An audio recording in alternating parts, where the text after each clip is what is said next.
So guys, I ended up doing it. I ended up purchasing and finally making the decision to get the M4A1 French Tier 8 medium tank. As I mentioned in my review, when the thing first came out in the store, I was on the fence about it, trying to decide. But honestly, in the end of the day, what sold me on this thing was the cannon. It just like, it was such a hard cannon to pass up. And this is not a video of like trying to sell the thing. I don't work for Wargaming. I don't make profits. I could care less whether you guys buy this thing or not.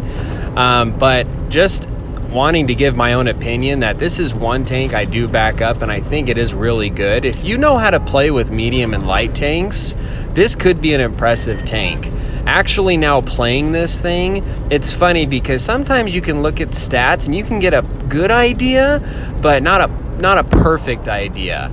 And now that I actually have this thing, this was my very first battle in the M4A1. I was actually quite impressed with this thing. But I'm also the type of player that also really enjoys playing with my Fury. And I think that's a good tank. I love the gun depression. I love the flexibility.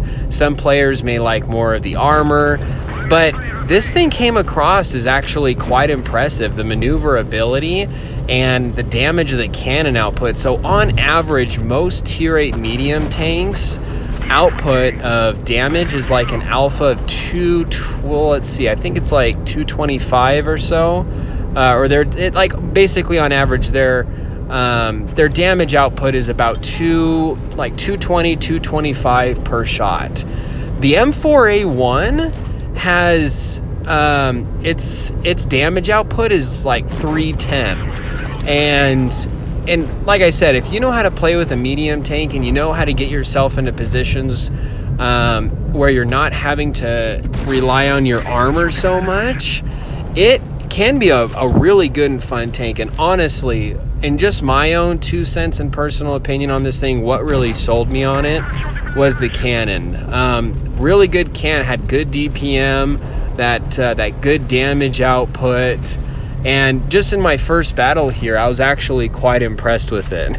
And hopefully, I'm not saying that, just as more battles go on that I don't take back what I say, but just want to let you guys know I ended up pulling the trigger. This was a tank that I was on the fence about for a while, trying to decide, is it for me, is it not? I mean, there's a lot of tanks I do go through personally, and I'm like, nope, not worth it. I mean, just for me personally, I'm not going to buy it, but these are the stats and review. You guys make your own decision and call.